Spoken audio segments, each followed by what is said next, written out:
د بند پاتې افغان مهاجرونو وضعیت هم تر حد زیات خراب شوی دی.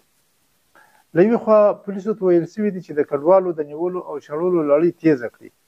هغوی په کمپونو، مساجدو او عامه ځایونو کې خلکو ته اعلانونه کوي چې افغانان له کورونو او دوکانونو وباسي، پولیسو ته په اړه معلومات ورکړي او ځایونه په کرایه مه ورکوي. موږ ته رسېدلي معلومات ښیي چې تر دا مهاله شاوخوا 10,000 کډوال نیول شوي. دا چې له یوې خوا کډوال په زوره ایستل کېږي او له بلې خوا یې پر مخ ټولې دروازې تړلې وي، نو هغوی طبعا د سړک پر سر ژوند تېرولو ته مجبورېږي چې له امله یې د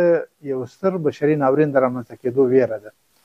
په دې اړه په اسلام آباد کې د افغانستان سفارت د پاکستان حکومت په جریان کې اچولی او ورنه مو رسما غوښتنه کړې او یو ځل بیا دا غوښتنه تکراروو چې باید ټولې دروازې تورخم، بولدک، انګور اډه، غلام خان او داسې نورې ټولې لارې ژر تر ژره پرانیزي تر څو د مهاجرین په اسانۍ سره وکولی چې خپل وطن ته ولاړ شي، او یا د جبري اخراج دا بهیر تر هغه وځنډول شي تر څو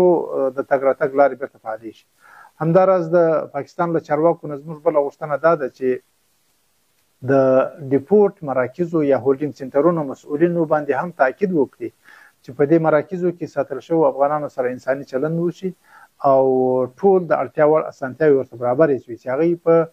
مشکل حالت کې اوس شپې ورځې تېروي. موږ همدارنګه د ملګرو ملتونو د کډوالو عالي کمیشنرۍ او نورو نړیوالو ادارو څخه هم غوښتنه کوو تر څو د چکین په مراکزو کې لازمې اسانتیاوې زیاتې کړي او د کډوالو په منظم استنیدنې کې پوره مرسته وکړي.